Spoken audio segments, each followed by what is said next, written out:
भाजपा अध्यक्ष जेपी नड्डा का कार्यकाल जून 2024 तक बढ़ाया गया। राष्ट्रीय कार्यकारिणी बैठक में कई अहम प्रस्ताव पारित।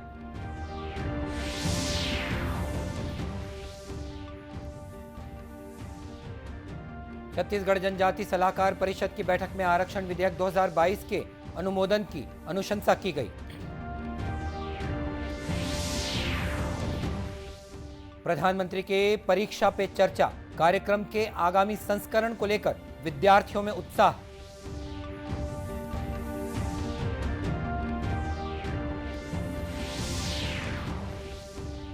और प्रदेश में समर्थन मूल्य पर अब तक सर्वाधिक 100 लाख मीट्रिक टन धान की हुई खरीदी।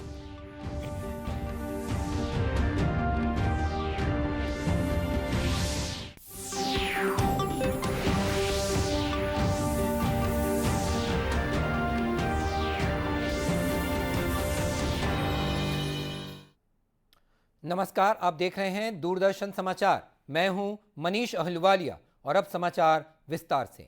भारतीय जनता पार्टी के अध्यक्ष जगत प्रकाश नड्डा का कार्यकाल अगले साल जून तक बढ़ा दिया गया है। पार्टी की राष्ट्रीय कार्यकारिणी ने आज नई दिल्ली में हुई बैठक के दौरान सर्वसम्मति से श्री नड्डा का कार्यकाल बढ़ाने का फैसला किया। संवाददाताओं को संबोधित करते हुए भाजपा के वरिष्ठ नेता और केंद्रीय मंत्री अमित शाह ने विश्वास व्यक्त किया है कि प्रधानमंत्री नरेंद्र मोदी और श्री नड्डा के नेतृत्व में पार्टी 2019 की तुलना में बड़े जनादेश के साथ 2024 के लोकसभा चुनाव जीतेगी। उन्होंने कोविड के दौरान लोगों की सेवा के लिए श्री नड्डा के नेतृत्व की सराहना की। श्री शाह ने यह भी कहा कि भाजपा ने श्री नड्डा के नेतृत्व में कई राज्यसभा चुनावों में जीत हासिल की। का कार्यकाल 6 साल का होता है। 6 साल जब समाप्त होते हैं तब पूरी सदस्यता नए सिरे से होती है, और जब 6 साल नहीं होते हैं तब इसमें सदस्यों की बढ़ोतरी के साथ बूथ को, मंडल को और जिले को वैधानिक मान्यता मिलती है। कोविड की महामारी के कारण ये सदस्यता का हमारा अभियान समय पर हो नहीं पाया, और जब सदस्यता नहीं होती है, बूथ से राष्ट्रीय अध्यक्ष तक के बाकी के चुनाव नहीं होते हैं, तब राष्ट्रीय अध्यक्ष चुनना संवैधानिक रूप से संभव ही नहीं है। कई बार भूतकाल में भी इस प्रकार के अलग अलग मौकों के कारण राष्ट्रीय अध्यक्ष के कार्यकाल को एक्सटेंशन दिया गया। इसी परंपरा का अनुसरण करते हुए श्री जगत प्रकाश नड्डा जी को राष्ट्रीय कार्यकारिणी ने आज सर्वानुमत प्रस्ताव किया है। श्री राजनाथ सिंह जी ने इस प्रस्ताव को रखा और सभी भारतीय जनता पार्टी के सदस्यों ने इसको हर्ष ध्वनि के साथ सर्वानुमत से स्वीकार किया है कि जगत प्रकाश नड्डा जी को जून 2024 तक भारतीय जनता पार्टी के अध्यक्ष के रूप में इनके कार्यकाल को बढ़ोतरी की जाए। भारतीय जनता पार्टी की राष्ट्रीय कार्यकारिणी की बैठक के दूसरे दिन आज सामाजिक और आर्थिक प्रस्ताव लाए गए, जिसमें भारत के विश्व की पांचवी सबसे बड़ी अर्थव्यवस्था बनने, समावेशी विकास के लिए किए गए कार्य और प्रभावी कोरोना प्रबंधन सहित कई मुद्दे शामिल हैं। प्रधानमंत्री नरेंद्र मोदी आज शाम भारतीय जनता पार्टी की राष्ट्रीय कार्यकारिणी के समापन सत्र को भी संबोधित करेंगे।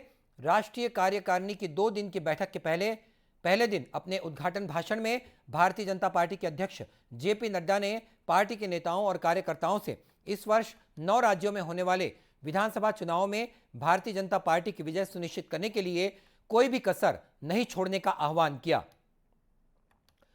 मुख्यमंत्री भूपेश बघेल की अध्यक्षता में आयोजित बैठक में छत्तीसगढ़ जनजाति सलाहकार परिषद की बैठक में छत्तीसगढ़ विधानसभा में पारित अनुसूचित जातियों, अनुसूचित जनजातियों और अन्य पिछड़ा वर्ग के लिए आरक्षण संशोधन विधेयक 2022 और छत्तीसगढ़ शैक्षणिक संस्थान प्रवेश में आरक्षण विधेयक 2022 के अनुमोदन की अनुशंसा की गई है।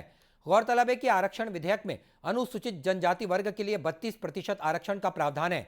इसका अनुमोदन न होने पर विभिन्न वर्गों के साथ साथ अनुसूचित जनजाति वर्ग को भी नौकरियों में भर्ती और शैक्षणिक संस्थानों में प्रवेश संबंधी कठिनाइयां आ रही हैं। इसके मद्देनजर आज छत्तीसगढ़ जनजाति सलाहकार परिषद की आयोजित बैठक में इसके अनुमोदन की अनुशंसा की गई। बैठक में नगरनार इस्पात संयंत्र का निजीकरण नहीं करने का प्रस्ताव केंद्र सरकार को भेजने का भी निर्णय लिया गया। मुख्यमंत्री ने बैठक में अधिकारियों को अनुसूचित क्षेत्रों में सामुदायिक सद्भाव बिगाड़ने वाले पर त्वरित कार्रवाई करने के निर्देश भी दिए। और अब लेते हैं एक छोटा सा विराम।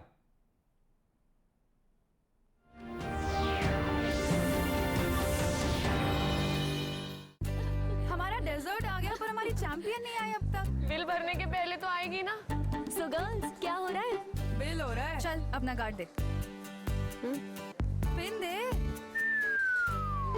आरबीआई कहता है अपना पिन, ओटीपी, सीवीवी या इंटरनेट बैंकिंग पासवर्ड किसी को ना दे। ऑनलाइन बैंकिंग सिर्फ अपने ही कंप्यूटर, मोबाइल और सिक्योर नेटवर्क से करें।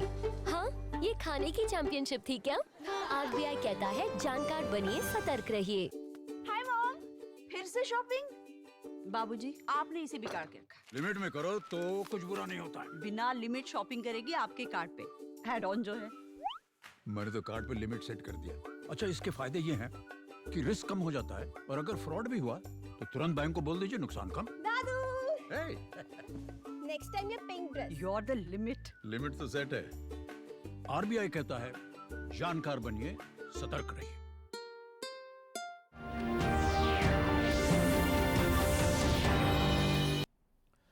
और ब्रेक के बाद एक बार फिर स्वागत है आपका दूरदर्शन समाचार में। प्रधानमंत्री नरेंद्र मोदी के परीक्षा पे चर्चा कार्यक्रम को लेकर पूरे देश के साथ साथ छत्तीसगढ़ में भी छात्र छात्राओं में काफी उत्साह देखने को मिल रहा है। आगामी 27 जनवरी को होने वाले प्रधानमंत्री के परीक्षा पे चर्चा कार्यक्रम को देखने के लिए बिलासपुर जिले में तैयारियां की जा रही हैं। शिक्षकों द्वारा भी स्कूली बच्चों में परीक्षा को लेकर होने वाले भय को दूर करने की दिशा में कार्य किया जा रहा है। Railway higher secondary school Bilaspur के प्राचार्य के मिश्रा ने बताया कि प्रधानमंत्री के परीक्षा पे चर्चा कार्यक्रम में छात्र छात्राओं के लिए एक वरदान की तरह आयोजित किया जाने वाला कार्यक्रम है। इससे छात्र छात्राओं में परीक्षा को लेकर होने वाले तनाव लगभग खत्म होते दिखाई दे रहे हैं। बच्चों के साथ ही उनके अभिभावक और शिक्षक भी प्रोत्साहित होते हैं। इस कार्यक्रम के माध्यम से परीक्षा से संबंधित तनाव काफी हद तक कम हो जाता है।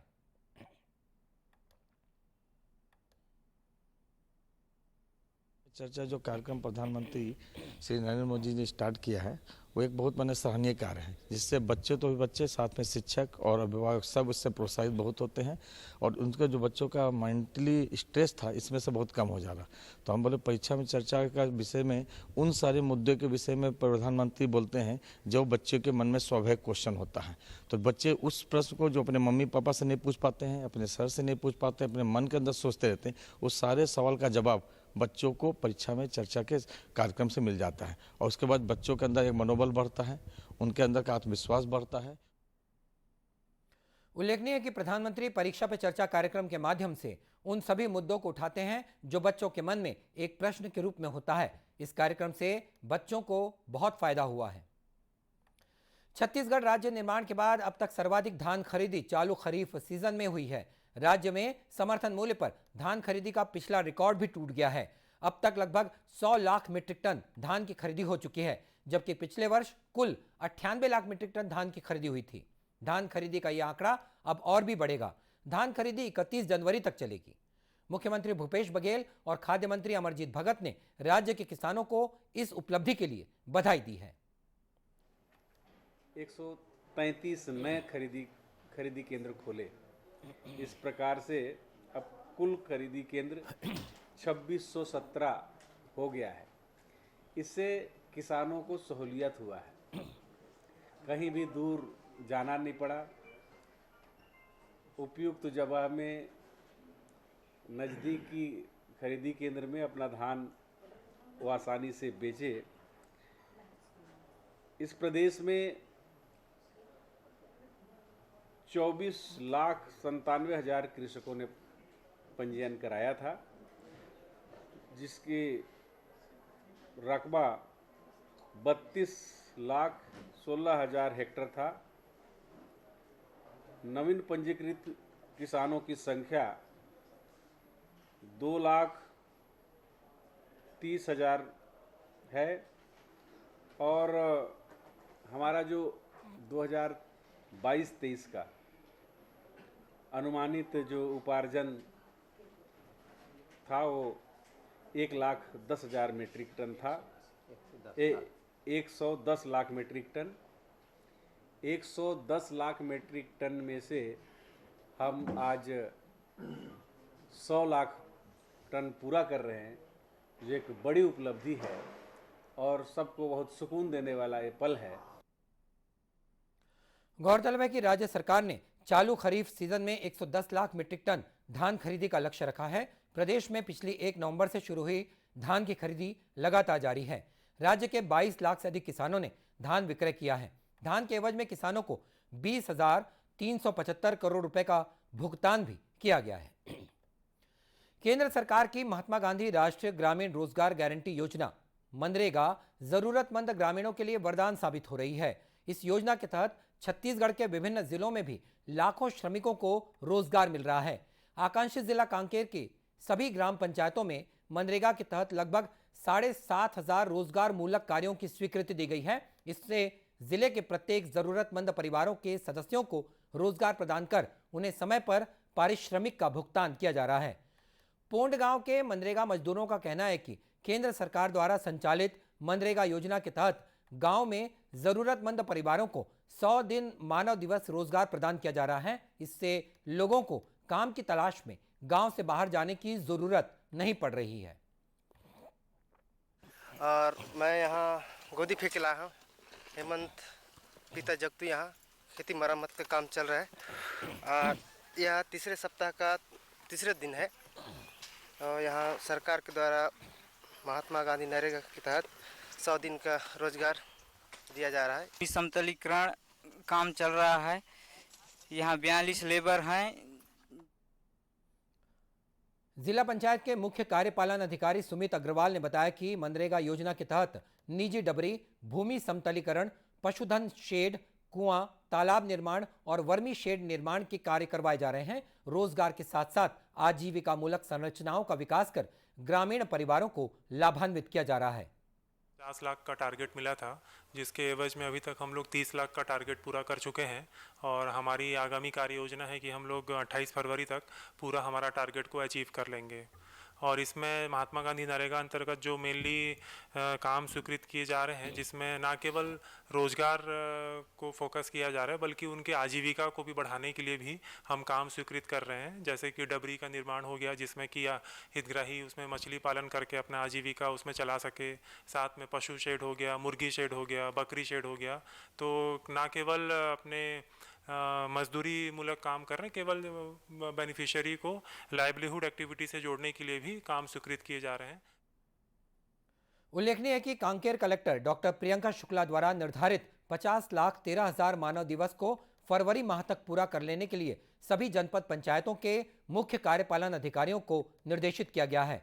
इससे अब तक 31,29,000 मानव दिवस सृजित किए जा चुके हैं।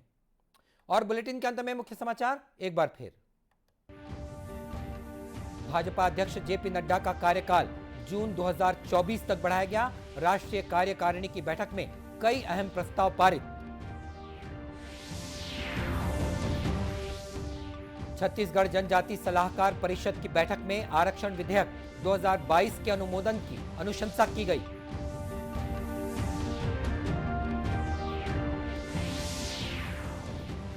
प्रधानमंत्री के परीक्षा पे चर्चा कार्यक्रम के आगामी संस्करण को लेकर विद्यार्थियों में उत्साह।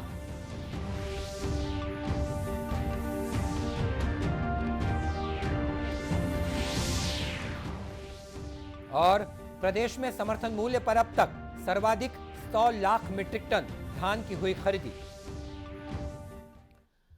और इसी के साथ ये समाचार बुलेटिन समाप्त हुआ। नमस्कार।